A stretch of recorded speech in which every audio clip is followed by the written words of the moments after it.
안녕하십니까. 임창용 목사입니다. 오늘도 성경 속에 오신 여러분을 환영합니다. 아멘. 박수 한번 할까요? 예, 그럴까요? 환영한다. 랄랄랄랄랄랄라. 다 모이셨나요? 네.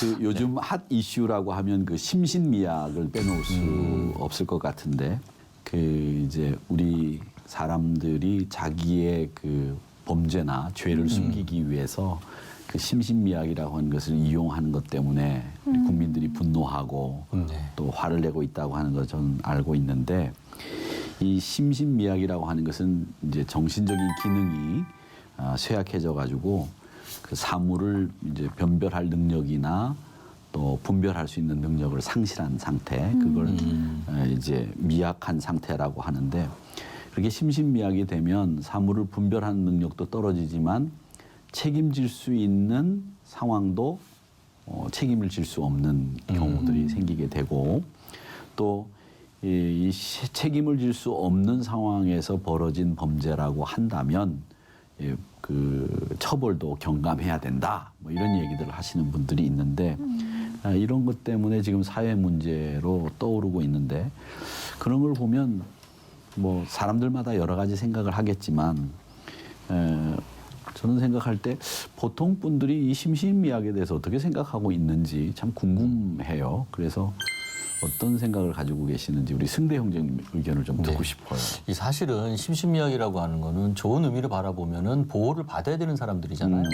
근데 이런 거를 악용을 하니까 어떻게 보호받아야 되는 사람들마저도 이런 분들 때문에 더 피해를 받고, 정말 이 기준이 어떤 건지, 그래서 더더욱 정말 우리 하나님 말씀을 따라서 예수님과 함께 행동해야겠다라는 생각을 더 하게 됩니다. 네, 그렇죠.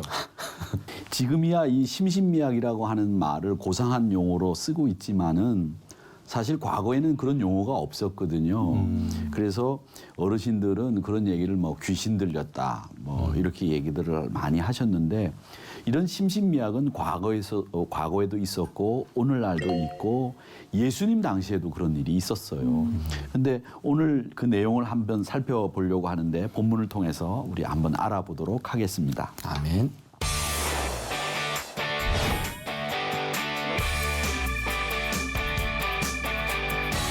오늘 말씀은 먼저 지명에 대한 이해가 필요한데요. 마가복음 5장 1절에 보면 예수님께서 바다 건너편 거라사인의 지방에 이르렀다고 합니다.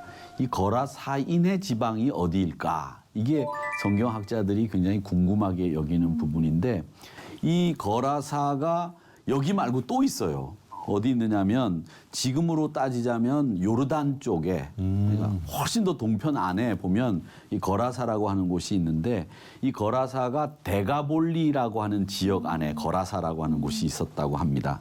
그래서 요즘에 이제 성지순례를 가시면 요르단 쪽으로 가면 데가볼리였던 곳을 가게 되는데, 그 요르단 쪽에 가보면 그 데가볼리라고 하는 곳에 보면 거라사라고 하는 곳이 있어요. 근데 마태복음 4장 25절에 보면 데가볼리 지역에서 예수님이 복음을 전하니까 예수님의 그 말씀을 듣고 수다한 사람들이 예수님을 따랐다고 되어 있어요. 여기서 우리가 조금 고대 언어인 이제 라틴어를 조금 배울 필요가 있는데, 이 데가라고 하는 말은 데카라고 영어가 됐는데 DEC, 이게 열이라는 뜻이에요. 열. 그 디셈버. 네네네. 네네. 이럴 이게 수가. 다 열이에요. 열인데, 데가볼리라는 말은 데카폴리스의 합성어예요. 그러니까 10개의 도시라는 뜻이죠. 10개의 도시가 로마 황제 직속으로 만들어진 10개 도시 중에 하나가, 그 10개 도시가 있는 것을 데카볼리라고 불렀어요. 그러니까 영어로 따지면 데카폴리스라고 하면 되겠죠. 그래서 10개 도시가 있는 곳인데, 라틴어로 이 데카가 열이라는 건데, 근데 디셈버는 열이라면 10월이 돼야 되죠. 그렇죠. 근데 12월이죠. 그 앞에 그 저번에 목사님 말씀해 주신 네네. 것처럼 계절에 그 왕의 이름이 2개가 들어가 있죠. 그래요. 그죠? 왕의 잘 기억하고 네네. 있죠. 네. 그래서 왕의 뒤로 밀린 거잖아요. 밀린 거죠. 아이고, 이건 네네. 제가 복습을 또. 그래서 이 데가볼리라고 하는 곳은 한국말로 이야기하면 10개 도시 지역, 이렇게 생각을 하시면 되는데, 이 알렉산더 대왕 당시에 10개의 도시가 있었다고 합니다.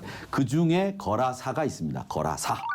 오늘 성경 말씀에 보면 거라사인의 지방에 가셨다라고 돼 있습니다. 그러니까 갈릴리를 건너서 거라사인의 지방을 가셨으니까 이 거라사 이 안에 있는 거라사를 간 게 아니라 이 거라사 사람들이 모여 사는 거라사인의 지방에 가신 거예요. 자기들끼리 모여서 살던 집단촌이 있었다는 거예요. 그걸 거라사인의 지방이다 이렇게 불렀고 그 지방이 갈릴리 동편에 있었다는 거죠. 그래서 데가볼리와 거라사인의 지방은 거라사와 거라사인의 지방은 다르다라고 하는 것을 아시면 되겠습니다. 그래서 이 거라사인의 지방으로 가셨다라고 하는 곳인데 이 예수님이 군대 귀신을 물리친 곳이 바로 거라사인에 살던 사람들에게 가서 이 거라사인의 동네에 가서 그 일을 하셨다라고 되어 있습니다. 근데 오늘 이 본문에 보면 본문을 이해하는데 중요한 이유가 있습니다. 그게 중요한 단어가 있어요. 그 단어가 뭐냐면 돼지떼라고 하는 말입니다. 돼지떼. 11절에 보면 마침 거기 돼지에 큰 떼가 있었다고 되어 있는데 우리나라 사람들에게는 익숙한 이 돼지는 사실은 성경에는 그렇게 익숙한 동물이 아니에요. 성경에 나오는 동물은 주로 소, 양, 비둘기, 염소 이런 것이지 돼지는 잘 나오지 않습니다. 왜냐하면 유대인들에게 돼지는 부정한 짐승이었거든요. 그 누가복음 15장에 보면 이 탕자의 비유가 나오는데 거기에 보면 이 탕자가 이제 집을 나갔다가 아버지 재산을 다 이제 허비하고 난 뒤에 돈이 없으니까 돼지 우리에 들어가서 돼지가 먹는 쥐염 열매를 먹었다 이렇게 돼 있는데 그 말은 뭐냐면 유대인들은 돼지하고 어울리는 사람들이 아니고 돼지도 먹지도 않는 사람들인데 돼지떼에 들어가서 돼지 우리에 들어가서 돼지가 먹는 쥐염 열매를 먹었다는 말은 무슨 말이냐면 먹어서는 안 되는 정말 인간으로서 할 수 없는 그런 식재료를 가지고 그 음식을 가지고 겨우 연명하며 살았다라고 하는 것을 나타내기 위해서 이 돼지를 얘기했는데 부정하기 때문에 유대인들은 돼지를 먹지도 않을 뿐만 아니라 하나님 앞에 제물로도 드리지를 않았습니다. 그러면 먹지도 않는 그 동물을 유대인들이 키웠을까요? 아니요. 안 키웠죠. 키우지 않았을 겁니다. 그런데 오늘 본문에 보면 그 돼지가 한두 마리가 아니라 수많은 돼지떼가 있었다고 합니다. 어째서 이게 수많은 돼지떼가 여기에서 키워지고 있었는가라고 하는 겁니다. 이 궁금증을 가진 분들이 왜 돼지일까? 이런 생각을 하는 거죠. 그런데 이방인이 사는 지역이라면 이방인들은 유대인들처럼 돼지를 부정한 짐승으로 여기거나 안 먹지 않고 먹거든요. 그래서 돼지가 한두 마리가 아닌 수많은 돼지가 나오는 것은 이 지역이 이방인들의 지역이었다라는 것을 우리가 금방 알 수 있죠. 근데 여기서 예수님이 이제 그 돼지떼가 있는 그곳 이제 거라사인의 지방에 가셨는데 거기에서 귀신 들린 사람을 만나게 돼요. 그런데 이 동네 사람들이 이 귀신 들린 사람을 어떻게 처리를 했는지 거기에 대한 얘기도 나오는데 이 사람이 무덤 사이에서 살고 있었어요. 무덤이라고 하는 것은 죽은 사람이 가는 데지 산 사람이 가는 데는 아니잖아요. 저녁에 해 떨어지고 난 뒤에 성묘를 갔다가 해 떨어지고 나서 내려오는 거하고 해가 완전히 지고 난 뒤에 담력 테스트를 하기 위해서 무덤에 가는 거하고는 달라요. 내가 아시는 어르신이 묻혀있는 무덤에 가는 거하고 내가 모르는 사람들이 많이 묻혀있는 무덤에 가는 거하고는 다르다고요. 근데 그 무덤에서 살았다라는 말은 이 사람은 정상적인 생활을 하는 사람이 아니라는 거죠. 심신도 미약한데 무덤에서 살았어요. 그 무덤에서 사는 사람을 통제가 안 되니까 쇠사슬로 묶어놨는데 쇠사슬로 묶어놔도 이런 사람들은 어디서 힘이 나오는지 초인적인 힘이 나오니까 이 쇠사슬이 감당하지 못할 정도로 그런 상황에 빠져 있었다는 겁니다. 자, 그래서 모두 포기하고 두려워하는 사람이 이 사람이었는데 그를 예수님이 만나주셨다는 거예요. 사실 이 말씀은 지난주에 저희들이 나누었던 거친 바다를 잔잔케 한 이후의 사건입니다. 제자들 입장에서는 죽을 고비를 넘기고 왔는데 풍랑이 있는 데에서 바다에 그 호수에 물이 들어오는 걸 퍼내면서 간신히 건너가지고 바다 저편으로 와서 그러면 거기에서는 좀 멋진 사람을 만나서 좀 좋은 얘기를 나누고 좀 편안하게 안식하고 쉬면서 음식을 먹으면서 교제할 수 있는 그런 시간이 돼야 되는데 그렇게 고생 해가지고 바다를 갈릴리 호수를 건너서 딱 왔더니 누굴 만났느냐? 귀신 들린 사람 만난 거예요. 그러니까 얼마나 힘들었겠어요. 아마 귀신 들린 이 사람을 제자들이 만나고 난 뒤에 내가 이 모습을 보려고 이 죽을 고비를 넘기면서 이곳에 왔나? 뭐 이런 생각을 할 거예요. 노래 가사하고 비슷하죠? 그런 노래 가사 있죠. 내가 뭐하러 여기 왔나? 뭐 이런 노래들이 있잖아요. 왜? 네. 그렇듯이 이 귀신 들린 사람과 만난 것에 대해서 제자들은 굉장히 이게 뭐 이런 일이 다 있어? 이렇게 생각했을 거예요. 그런데 예수님은 그 사람과의 만남에 큰 의미를 두고 있었다는 거죠. 이건 결론 부분에서 말씀을 드리겠습니다만은 아무튼 예수님을 만난 이 귀신 들린 사람은 자기 이름을 물어보니까 뭐라고 얘기하냐면 군대라고 이야기를 했습니다. 이 군대라는 말은 이 그리스 말로 신약 성경이 그리스 말로 쓰여 있지 않습니까? 그리스 말로는 레기온이라고 하는데 이 레기온이라는 말은 로마 군대 용어예요. 로마 군대 용어인데 이 로마 군대 레기온이라고 하는 말은 6,000명에서 한 10,000명 정도 해당되는 병력을 레기온이라고 부릅니다. 그러니까 데카폴리스라고 하는 데가볼리에 주둔하고 있던 로마 군대가 레기온 정도 되는 6,000명에서 10,000명 정도 되는 군인들이 있었는데 아마도 이 귀신 들린 사람은 자신의 가족이나 사랑하는 사람이 로마 군대에 의해서 희생되었거나 아니면 심히 비극적인 일을 당한 사람이었기 때문에 자기가 군대 귀신이라 이렇게 이야기를 하는 것 같은데 어쨌든 그 사람은 쇠사슬, 쇠고랑을 끊고 밤낮으로 무덤을 배회하면서 자기 몸을 자해하고 소리 지르고 사람들이 오면 위협하고 이런 사람으로 살았다는 겁니다. 그런데 예수님이 그 사람을 만났는데 이 사람이 예수님 만나자마자 바로 예수님을 알아봐요. 그러면서 6절, 7절을 한번 읽어보겠습니다. 6절, 7절. 우리 승대 형님이 한번 읽어봐 주시기 바랍니다. 네. 그가 멀리서 예수를 보고 달려와 절하며 큰 소리로 부르짖어 이르되 지극히 높으신 하나님의 아들 예수여 나와 당신이 무슨 상관이 있나이까 원하건대 하나님 앞에 맹세하고 나를 괴롭히지 마옵소서 하니 아멘. 지극히 높으신 하나님의 아들 예수여 나를 괴롭히지 마소서. 군대 귀신도 하나님의 아들 예수님 앞에서 벌벌 떨고 있는 거죠. 예수님께서 8절에 보면 더러운 귀신아 그 사람에게서 나오라 이렇게 명령하시니까 우리는 많으니 대지에게 들어가게 해달라 이렇게 부탁을 합니다.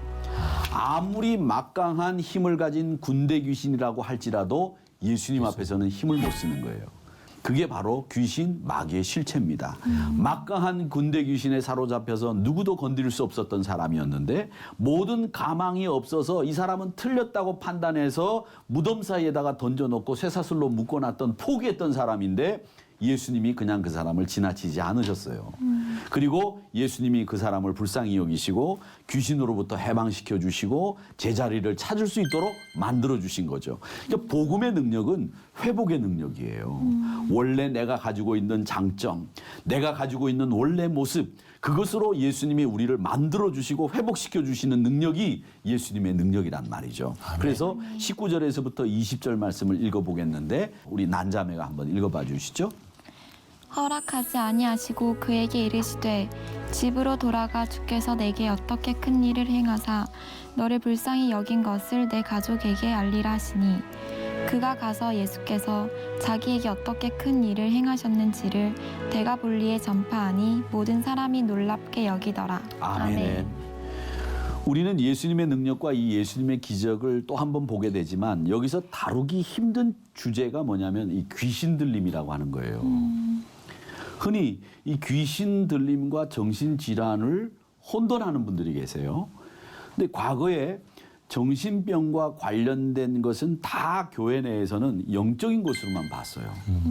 또 그래서 그걸 영적인 것으로만 봤기 때문에 이건 기도로만 다 해결된다고 생각을 했는데 실제로 30년 전에 저희들이 이제 그 수련회를 인도하러 간다든지 수련회를 가면 또 제가 중고등학교 다닐 때 이렇게 집회에 가보면 축사라고 하는 걸 해요. 그건 뭐냐면 귀신을 쫓아내는 일이거든요. 근데 그 귀신 쫓아내는 일들을 하는 경우들이 있었는데 이게 정신의학적으로는 무리가 있는 부분도 없지 않아 있었습니다.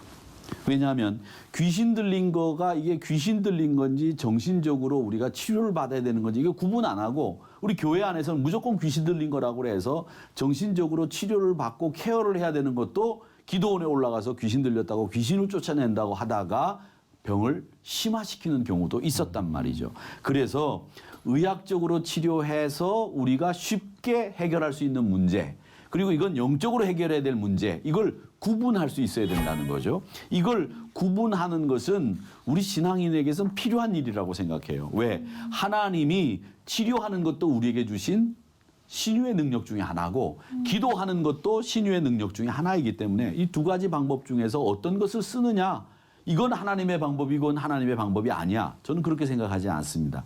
다 하나님의 방법인데 이 심신미약의 모든 문제가 귀신 들림도 아니에요. 사실은. 그렇다고 해서 모두가 정신질환이냐? 그것도 아니란 말이죠. 그래서 우리 믿는 사람들에게 있어서는 분별의 영이 있어야 되는데 이게 귀신 들림인지 심신미약인지 아니면 이 사람에게 조금만 관심을 가지고 사랑을 가지고 케어만 해주면 얼마든지 담대하게 나갈 수 있는 사람인지 이런 것들을 구분할 수 있는 지혜가 필요합니다. 그렇다고 하면 이 정신질환과 귀신 들림의 차이가 뭐냐? 정신의학에서는 영적인 현상을 인정하지 않습니다. 또 그렇기 때문에 정신의학에서는 귀신 들림 자체가 없어요.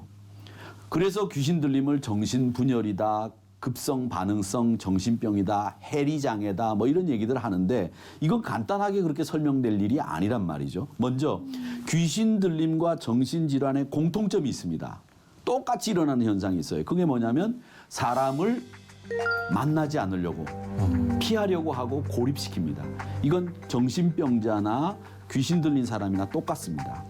정신질환자도 인간관계에 좌절하고 절망을 경험했기 때문에 사람을 두려워하고 귀신 들린 사람도 이 사람이 혹시 나를 해치지 않을까라는 두려움에 사람을 피합니다. 또 두 번째로 이 귀신 들린 사람과 정신병자의 공통점이 뭐냐? 자해를 해요. 자해. 그렇기 때문에 정신질환자는 자기 자신을 미워하고 제일 미워하는 사람을 향해서 던져야 되는 칼을 자기에게 줍니다. 그래서 자해를 하게 되고요. 그다음 난폭해집니다. 옷을 벗고 소리 지르고 또 혼자 이야기하고 이런 정신질환자나 귀신 들린 사람이 비슷합니다. 또 환각을 경험해요. 없는 상황상 속에서 자기 혼자 막 얘기를 합니다. 이런 현상은 자신의 욕구가 투사되어서 나오기도 해요. 투사돼서 자기 욕구가 투사돼서 이렇게 되고 싶은 마음을 표현하기도 한다는 겁니다. 그런데 귀신 들린 사람과 정신질환자 차이가 있어요. 분명히 있단 말이다. 그게 뭐냐면 귀신 들린 사람은 쇠사슬도 끊을 수 있는 초자연 능력이 있습니다. 초자연적인 능력이 있어요. 귀신 들린 사람은. 그래서 오늘도 예수님 만나온 그 군대 귀신 들린 사람이 예수님 알아보잖아요. 쇠사슬 끊어내잖아요. 이게 초자연적인 능력이 있는 거고요. 또 귀신 들린 사람은 자기 정체성이 분리된 개성, 자기 정체성이 있어요. 자기 정체성. 내가 누구다 이야기를 나눠보면 논리적이고 현실적인 대화가 가능해요. 귀신 들린 사람은. 그런 반면에 귀신 들린 사람은 예수 그리스도의 능력과 기도로 치유가 가능합니다. 그 다음에 귀신 들린 사람이 또 한 가지 특징이 있어요. 그건 뭐냐면 정신병자들은 남을 설득하려고 하지 않아요. 근데 귀신 들린 사람은 남을 설득하려고 합니다. 상대방을 자기 편으로 끌어들이려고 하고 설득시키고 자기 논리에 동조하게 만들어요. 이게 귀신 들린 사람과 정신병자의 차이다라고 하는 겁니다. 그러니까 요즘 사회적으로 많은 문제를 그리고 관심을 가지고 있는 이 심신미약에 대한 문제는 사실 심신미약자 자체에 대한 문제라기보다도 법제도에 대한 문제. 아까 우리 승대 형제님이 얘기한 것처럼 법제도의 문제예요. 그 사람들은 보호해 주어야 될 사람이면 틀림없으나 그걸 악용하는 사람들이 있어서 문제다라고 하는 이야기인 거죠. 그래서 우리가 그 사람들에 대해서 가져야 될 생각은 그들도 치유 대상이다. 이렇게 생각하는 것이 맞다라고 하는 겁니다. 그러니까 우리 교회가 그 사람들을 비난하거나 그 사람들을 무시하거나 그 사람들이 뭐 이런 병을 앓고 있으니까 우리가 상대하지 않을 사람이다 이렇게 생각하지 말고 이 사람들이 우리가 케어하고 우리가 돌봐야 되고 우리가 기도해 주어야 될 사람이라고 하는 생각을 가지고 그분들을 대하는 것이 마땅한 우리 그리스도인들의 태도다 이렇게 생각을 하고 또 정신질환인 경우에는 전문적인 의술을 통해서 치유해야 됩니다. 귀신 들린 사람은 예수의 이름으로 통하여 치유할 수 있고요. 또 사람이 제어할 수 없었던 이 큰 능력을 가졌던 군대 귀신 들린 이 사람도 예수님의 말씀 한마디로 고치지 않습니까? 예수님께서 그에게 이르시되 더러운 귀신아 그 사람에게서 나오라. 이렇게 말씀하시는 순간에 귀신이 나오지 않았습니까? 빌립보서 2장 10절에 보면 이런 말씀이 있어요. 하늘에 있는 자들과 땅에 있는 자들과 땅 아래에 있는 자들로 모든 무릎을 예수의 이름 앞에 꿇게 하시고 그렇게 얘기를 했습니다. 그러니까 예수님의 이름이 권세가 있고 예수님의 이름이 능력이 있습니다. 그 이름 앞에 그 권세 앞에 무릎 꿇지 않는 것이 아무것도 없다는 겁니다. 그러니까 귀신 들린 사람을 위해서 기도할 때는 어떻게 기도해야 되냐? 예수님의 이름으로 그 귀신을 향해서 나오라. 이렇게 기도해야 되겠다라는 겁니다. 예수님의 이름으로 기도해야 된다라고 하는 겁니다. 자, 이런 이야기들을 볼 때 우리가 거라사와 데가볼리 지역을 통해서 얻는 교훈은 예수님이 계시지 않는 곳은 사탄이 있구나. 또 군대 귀신인 자를 보면 알 수 있는 것은 사탄은 사람들에게 불행을 줄 뿐만 아니라 이 사탄의 기술을 끊을 수 있는 사람, 사탄의 능력을 끊을 수 있는 분, 그분은 예수님밖에 없다라고 하는 것을 우리가 알 수 있습니다. 그래서 이제 이 갈릴리 바다의 풍랑을 헤치고 어렵사리 도착한 이 거라사인 지방에서 이 제자들이 만난 사람이 군대 귀신 들린 사람이었는데 예수님이 왜 이 사람을 만나러 그 풍랑 이는 갈릴리를 헤치면서 오셨겠어요. 그건 바로 20절에 나와 있는데 그가 가서 예수께서 자기에게 어떻게 큰 일을 행하셨는지를 데가볼리에 전파하니 모든 사람이 놀랍게 여기더라. 이렇게 이야기를 하고 있습니다. 귀신 들림과 같은 이런 인간적으로 해결할 수 없는 나의 문제들을 예수님의 능력을 통해서 우리가 해결받는 기적, 이것을 우리가 원하지만 하나님 나라를 위한 도구로 쓰임받는 일은 기적이 아니라 귀찮은 것으로 어려운 일로 우리가 혹은 여기고 있지는 않은가, 이런 반성을 해보면서 이 거라사 귀신 들린 사람의 이야기를 통해서 우리가 이 귀신 들림으로부터 노임받는 이 기적 이야기가 이게 뭐냐면 구원의 복음, 능력의 복음, 이 능력의 복음이 우리의 복음이다라고 하는 것을 잊지 마시고 이 구원의 복음, 능력의 복음을 내가 늘 사모하고 흠모하면서 그 안에서 사는 여러분 모두가 되시기를 주의 이름으로 축원합니다. 그런데 정말 중요한 것은 우리가 살아있는 게 기적이라는 거예요. 아멘. 살아있는 게 기적이라는 거예요. 그 정도로 사회가 악해져 가고 있고 많은 사람들이 불안정 속에서 살아가고 있는데 우리 모두가 이 고통받고 있는 형제 자매들을 위해서 기도해 주시기를 바랍니다. 아멘. 그러면서 우리 예수님의 이름으로 능력 있게 치유하고 예수님의 이름이 능력인 것을 알고 살아가는 저와 여러분이 되시기를 주님의 이름으로 바랍니다. 아멘. 오늘 강의는 여기까지입니다. 한 주간 또 주님의 이름으로 승리하시고 저는 다음 시간에 찾아뵙도록 하겠습니다. 감사합니다. 고맙습니다.